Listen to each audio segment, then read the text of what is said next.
আমি একটি বর্ণ টাইপ করে দেখাচ্ছি, ঠিক আছে। আমি এখানে লিখলাম আমার সোনার বাংলা।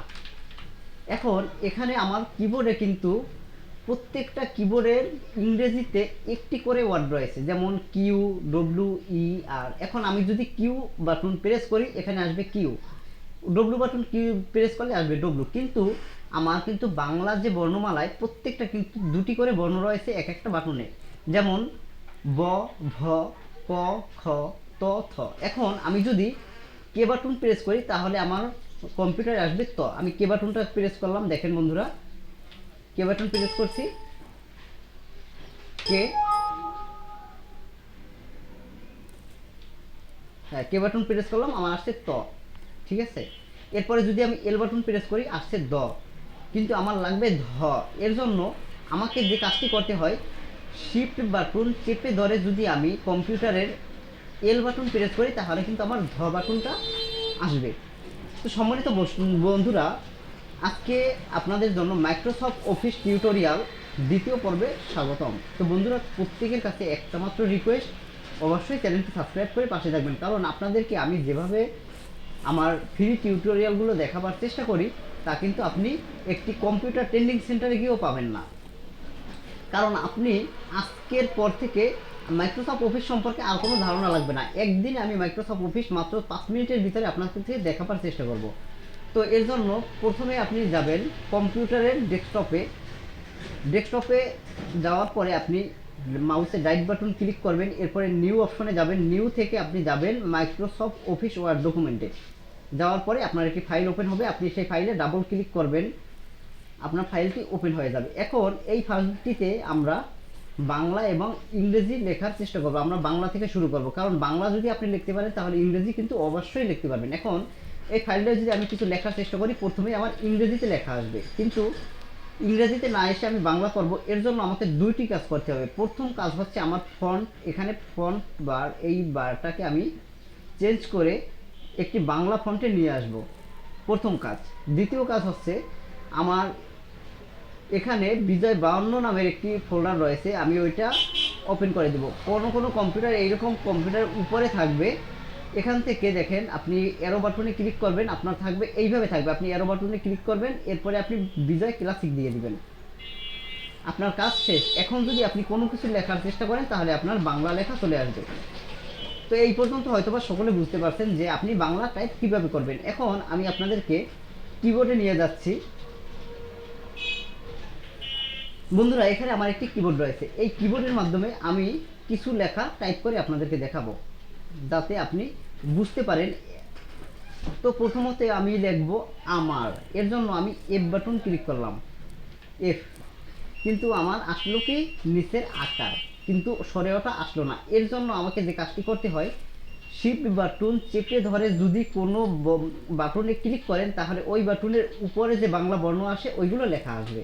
এখন আমি শিফট বাটন চেপে ধরলাম, এরপরে এফ বাটন দিলাম, আসছে সরেয়। এখন আমার আকার লাগবে, নিচে আছে সরেয়, নিচে আছে আকার, আসছে আকার। এরপরে আমার ম লাগবে, ম বাটন আছে এম বাটনে, দেখেন এম এর নিচে আছে ম, নিচে থাকার কারণে শুধু আমি এম বাটনে একটা ক্লিক করলাম, ক্লিক করার সাথে সাথে আমার ম আসছে। এখন আমার লাগবে আকার, এর জন্য আবার আমি এফ বাটনে ক্লিক করলাম, আসছে আকার। এরপরে আমি ভি বাটনে ক্লিক করলাম, আমার আসছে র।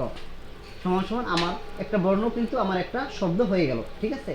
এখন আমি যদি সোনা লিখতে যাই তাহলে কম্পিউটারের সর্বপ্রথমে আকারগুলো সর্বপ্রথম দিতে হয়। কম্পিউটারে সবসময়ের জন্য লেখার জন্য একার আকার এগুলো প্রথম দিতে হয়, তাই যে আমি একারটা আগে দিলাম, সি বাটন প্রেস করলাম, আমার আসছে একার। এরপরে আমি স লেখার জন্য আমি এন বাটন প্রেস করলাম, আমার আসছে স। এখন আমার আকার দিতে হবে, এর জন্য আবার এফ বাটন ক্লিক করলাম, আসছে শো। এখন আমি বি বাটন ক্লিক করলাম, আসছে ন। এরপরে আমার আবার ভি বাটন ক্লিক করার সাথে সাথে আমার আসছে সোনার। ওকে। এখন বন্ধুরা, নেক্সট যে কাজটি হচ্ছে যুক্তবর্ণ ব্যবহার বা যুক্তবর্ণ দিয়ে লেখা, অথবা আপনার যুক্তবর্ণ দিয়ে আমরা লেখাটা চেষ্টা করি। এখন আমি লিখলাম আম্মু, আব্বু, ক্ষমা ইত্যাদি কিছু যুক্তবর্ণ। এর জন্য আমাকে যে কাজটি করতে হয় আমি দেখাবার চেষ্টা করতেছি। আমি লিখব আম্মা, ঠিক আছে। আম্মা লেখার জন্য আমি শিফট বাটন প্রেস করে রাখলাম, এরপরে এফ বাটন দিলাম, আসলো স্বরে অ। এখন আমার আকার লাগবে, আমি দিলাম এফ বাটন, আবার আছে আকার। এখন এম বাটনের নিচে আছে ম, যার কারণে আমি এম বাটন ক্লিক করলাম। এখন আমি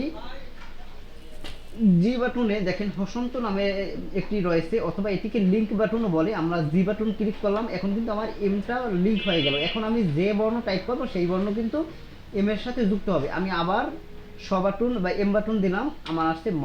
এখন আমি আবার যদি আকার দিই তাহলে আমার আম্মা। ঠিক আছে, বাংলা লেখা কিন্তু সব থেকে সহজ। এখন সব থেকে আরেকটা বড় বিষয় হচ্ছে আপনার কিন্তু আকার, রস্যিকার, দীর্ঘিকার এগুলো রয়েছে, কিন্তু স্বরে এ, স্বরে ওই, স্বরে ও, রস্যু, দীর্ঘ এই বর্ণগুলো কিন্তু কম্পিউটারে নেই। এখন আপনি কিভাবে লিখবেন? এর জন্য আপনাকে করতে হবে জি বাটন। জি বাটন ক্লিক করে যদি একার দেন তাহলে আপনার আসবে এ। এরপরে জি বাটন ক্লিক করে শিফট বাটন চেপে ধরে সি বাটন ক্লিক করলে আপনার আসবে ওই। জি বাটন ক্লিক করলাম, শিফট বাটন চেপে ধরলাম, এরপরে সি দিলাম, আমার আসছে ওই। এরপরে যদি রস্যু লিখতে চান তাহলে রস্যই, এরপরে লিঙ্ক রস্যইকার। ঠিক আছে, আমি জি বাটন দিলাম, রস্যিকার, ডি বাটন দিলাম, আসছে রস্যই। দীর্ঘই লেখার জন্য ঠিক সেম, লিঙ্ক, তারপরে শিফট চেপে ধরে দীর্ঘইকার, দীর্ঘই। এভাবে কিন্তু আমরা স্বরবর্ণগুলো লিখতে পারি, আর ব্যঞ্জন বর্ণগুলো কিন্তু আপনার কিবোর্ডে রয়েছে। তো বন্ধুরা, আপনারা কম্পিউটার থেকে কিভাবে বাংলা টাইপিং করবেন তা কিন্তু আমরা আজকে দেখাবার চেষ্টা করতেছি। এখন সবথেকে বড় যে ইম্পর্টেন্ট কথা হলো, যাদের বাংলা টাইপিং করার জন্য সফটওয়্যার নেই, যেমন বিজয় 52 অথবা মাইক্রোসফট অফিস, তারা আমাকে কমেন্ট করবেন, চ্যানেলটি সাবস্ক্রাইব করবেন, এবং আমাকে কমেন্ট করলে আমি অবশ্যই আপনাদেরকে এই সফটওয়্যারটি দেওয়ার চেষ্টা করব। কারণ আমার কাছ থেকে শত শত স্টুডেন্ট এবং ভিউয়ার যারা রয়েছে তারা কিন্তু অলরেডি কাজগুলো দেখতেছে, এবং তারা কাজগুলো আমাদের কাছ থেকে সফটওয়্যারগুলো নিয়ে কাজ করতেছে। তো বন্ধুরা, আজকের ভিডিও এতটুকু।